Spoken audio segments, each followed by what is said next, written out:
Hello students, welcome to Legacy IAS Academy. In today's video, we are going to discuss about a recent debate that again has erupted in the Lok Sabha, that is the Katchatheevu Island issue, and Prime Minister Modi for the first time in the Lok Sabha recently has talked about this island. So let us try to understand about this issue in more details. Where is the Katchatheevu Island situated? What is the dispute all about between India and Sri Lanka related to the control of this island, and also how this dispute has impacted India-Sri Lanka relations in the past and is continuously impacting the India-Sri Lanka in the past. At the same time, it is also impacting the relationship or has impacted the relationship between the state government of Tamil Nadu and the central government or union government of India. So we are going to discuss in details about all these issues in detail. So first of all, to give you the context in which we are talking today's issue. So recently, 2 days back, while replying to the no confidence motion against the BJP government that was presented by the UPA government, Prime Minister Narendra Modi has basically mentioned the island of Katchatheevu.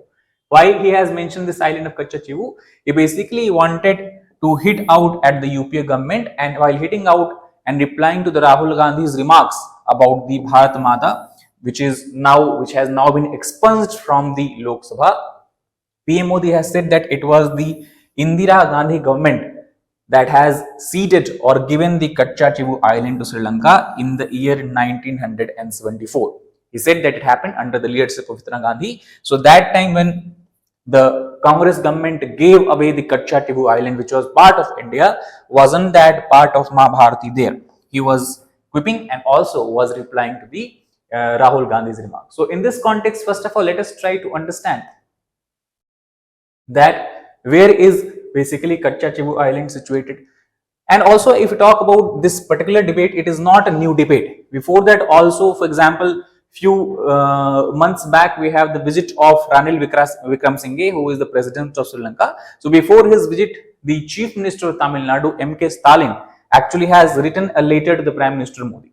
And in this letter, he has said that the transfer of Katchatheevu to Sri Lanka by the union government has happened in 1974, but without taking into consideration, without taking the consent of the Tamil Nadu's state government or Tamil Nadu's state legislative assembly. And since this ceding of the island by the government of India to Sri Lanka basically interferes and impact the livelihood and the right of the Tamil Nadu's fishermen, thus he has asked PM Modi, basically requested the Prime Minister Modi that he should make sure to present the demand of India to retrieve the island back from Sri Lanka. So that is why the issues has again come back few months back also. So if you look at the geographical location of this island, we can see this is India. Here we have the Rameshwaram spit, which is a kind of island that is extending to the Gulf of Mannar. And here on the side of Sri Lanka, this is Sri Lanka, where we have the Mannar Island. And in between these two land masses, we have a very, very small island, that is what we call as Katchatheevu.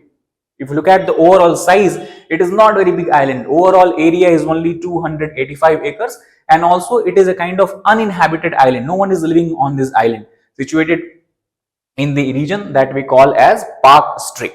So overall, if you look at the diameter, the lengthwise island is about 1.6 kilometers, while in the widthwise it is about 300 meters. And if you talk about the overall location, it is situated about 33 kilometers from the coastline of India, specifically from the coastline of Rameshwaram, and about 62 kilometers from the Mannar Island, which is part of Sri Lanka. Now, if you look at the Katchatheevu Island in details, basically, as we have discussed, there is no habitation here. There is no one who is living permanently on this island, and the only structure that you will find on this island is a very early 20th century shrine of a saint who is Saint Anthony. And thus, around this shrine, we have a church that is built up. If you look at this photo here, this is the statue of Saint Anthony that has been built on the Katchatheevu Island. And thus, every year, we have an annual festival that is held on the Katchatheevu Island. And thus, Christian priests from both India as well as Sri Lanka both conduct the services, and thus this is the opportunity that comes once in a year when pilgrims from both the countries, whether it is India or Sri Lanka, they flock to the Katchatheevu Island to make this pilgrimage. And this year, if you talk about 2,500 Indians have made the journey to the Katchatheevu Island from Rameshwaram to take part in this particular annual festival. Now, obviously, the question comes that why Katchatheevu Island is not inhabited. So the answer is very, very simple, that there is no source for the drinking water or fresh water on the island, because this is the island surrounded by saline sea water from all the sides, and thus unless and until you commission a desalination plant or you somehow make arrangement for transportation of fresh water to the island, obviously living here permanently or for an extended period of time will not be possible. So that's about the geography of the island. If we take a glance at the history of Katchatheevu Island, basically if we talk about geology first of all, so island is not very old island. Actually it formed during the 14th century volcanic eruption. So it is a type of volcanic island when the volcanic lava emerges from the ocean basin, from the deep oceans, and then they start to accumulate, and thus finally takes the shape of a mountain-like structure. And when this mountain-like structure rises above the surface of seawater, it resembles like an island. So due to the 14th century volcanic eruption, this small island has formed in the Park Strait region. So what about the control of this island historically? So if we talk about the early medieval period, in early medieval period, it was part of a kingdom of Sri Lanka that is referred as Jaffna kingdom. Actually, if you look at the map here, you can clearly see this is the Sri Lanka, and thus this is the orange and red portion represents the control of Jaffna kingdom. So by 1350, Jaffna kingdom was expanded up to this northern part of Sri Lanka, and by year 1619, it has expanded its control all the way to the northern part of Sri Lanka, including the Katchatheevu Island and including the Jaffna Island. So that is where the control of Katchatheevu Island lies in the early medieval period. Then further, when we come into the 17th century, the control was transferred to a Jamindars, or the kingdoms also called as Ramnad kingdom, who were based in Ramnathpuram, again with the capital in Rameshwaram. So from Jaffna kingdom, control went back to Ramnad Jamindari of India.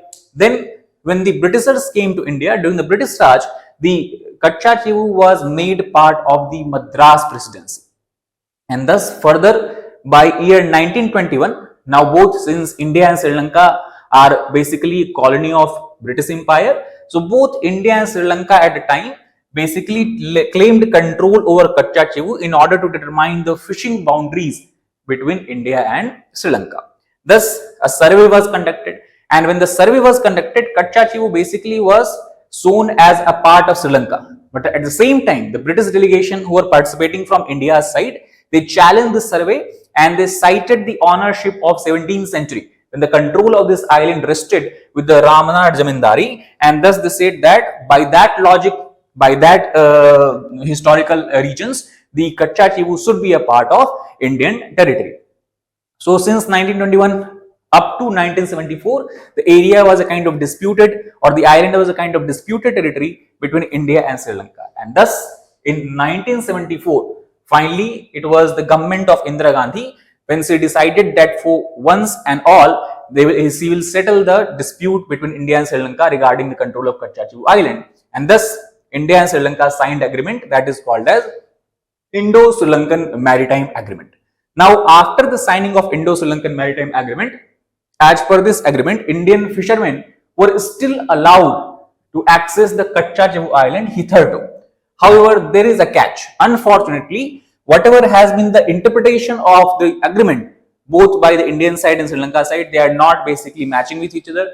Unfortunately, the issue of fishing rights was also not completely ironed out by this particular agreement, and there are a lot of grey areas and doubts that remain.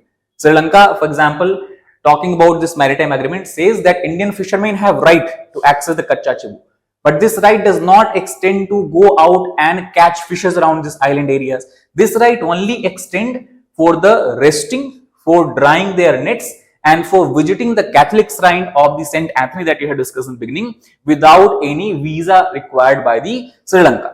Thus, the fishermen have right to access Katchatheevu only for three purposes, not for catching the fish purposes. So that defeats the entire purpose, or that defeats the entire purpose of the maritime agreement as far as the India side is concerned. Then further, during the emergency era in year 1976, again another agreement was signed between India and Sri Lanka.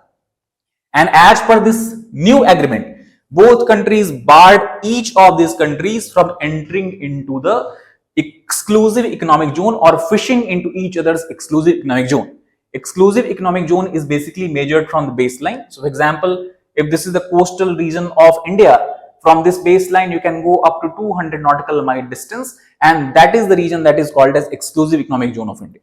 Similarly, from Sri Lanka, you can calculate 200 nautical mile distance, and that entire area will lie within the exclusive economic zone of Sri Lanka. Thus, 1976 agreement has prohibited any of the fishermen, either from India side or Sri Lankan sides, to enter and fish in the each other's EEZ, that is exclusive economic zone. Again, the Katchatheevu lay right, basically the problem arises because if you look at the location of Katchatheevu, it basically lies to the edge of the EEZ of each of the country, and thus there is a degree of uncertainty that remains with regards to fishing. Many times, even by mistake, some of the fishermen goes few kilometers more toward the Sri Lankan side, or sometimes Sri Lankan fishermen also come 1 or 2 kilometers more toward the Indian side. So that raises a lot of legal dispute, and Sri Lanka has repeatedly been arresting the Indian fishermen when they enter either unknowingly or deliberately to the Sri Lankan exclusive economic zone. Now, if we talk about the Sri Lanka's present stance on the Katchatheevu Island, so we can divide it into two periods. One period we can call as pre-2009 period, when Sri Lankan government is largely engaged with fighting their own civil war with the LTT guerrillas, and thus before 2009, since Sri Lankan military, Sri Lankan navy, both were largely focused on fighting LTT, both were largely focused on Jaffna Island, which was the headquarters of LTTE. Thus, the border dispute, especially regarding to the Katchatheevu Island between India and Sri Lanka, remained on the back burner.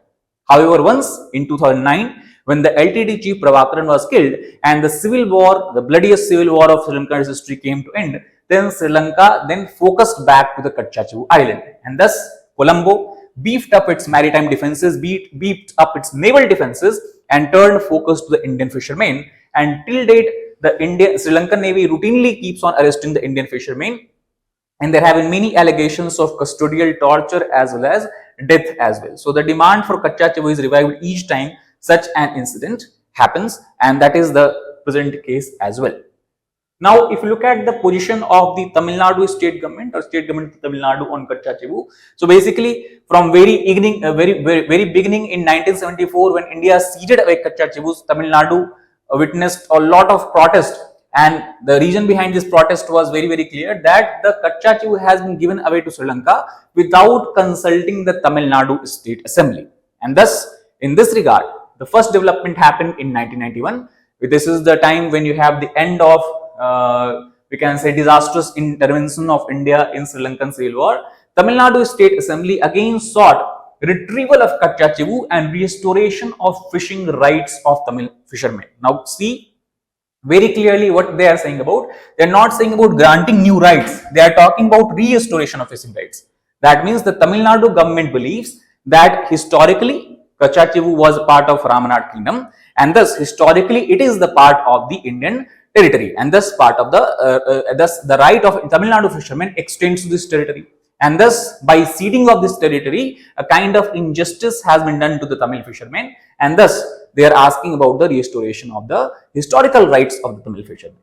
In this context, in year 2008, the then Chief Minister of Tamil Nadu, the late Jayalalitha, she filed a petition in court saying that Katchatheevu, the ceding of the Katchatheevu itself is unconstitutional process, itself is illegal because it has been done without any constitutional amendment. And thus, in this context, in 2012, almost 4 years later, she went to the Supreme Court and asked that her petition to expedite the retrieval of Katchatheevu from Sri Lanka should be expedited in the wake of increasing arrest of Indian fishermen by Sri Lanka that was witnessed in those 3-4 years.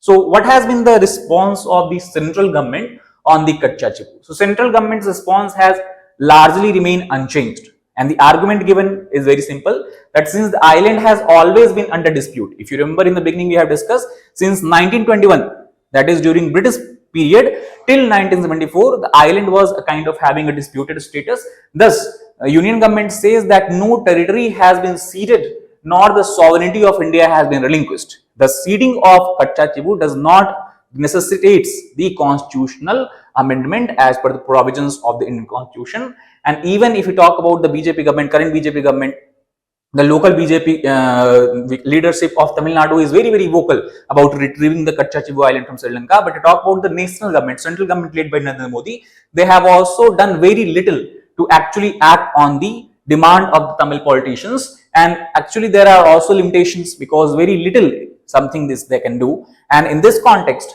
we can understand the relevance of the statement that was given by the then Attorney General of India, Mukul Rohatgi, when he was commenting in the Supreme Court of India, replying for the government of India in the Supreme Court of India in 2014. He said that Katchatheevu went to Sri Lanka by an agreement, that is Indo-Sri Lanka Maritime Agreement of 1974, and thus how can it be taken back today? Taking back of Katchatheevu will amount to violation of the agreement that the government of India has signed with another country, another nation. And thus, if you want Katchatheevu back, you will have to go to war with Sri Lanka to get it back. And it is this reason, it is this rationale, it is this logic that is preventing India from taking stern actions in retrieval of Katchatheevu back from Sri Lanka. So that is all about this particular video. I hope you understood about the whole issue of Katchatheevu Island and India-Sri Lanka dispute. Thank you very much.